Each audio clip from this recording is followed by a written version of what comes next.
Hey everyone, in today's video, I'm going to show you how to update your payment method on YouTube TV. Stick around until the end to learn all the steps and tips to keep your billing details up to date and avoid any interruptions to your service.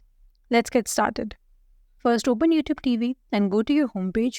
You will find this profile icon in the top right corner. Click on it, and then from the drop down, click on Settings, and you will land on a screen like this. On the left hand side, you will see a menu. Below the membership, you will see this option of billing.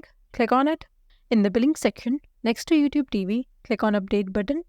And this will open a new tab where you will see all your active subscriptions and services. If you have an active YouTube TV subscription, you will see it over here.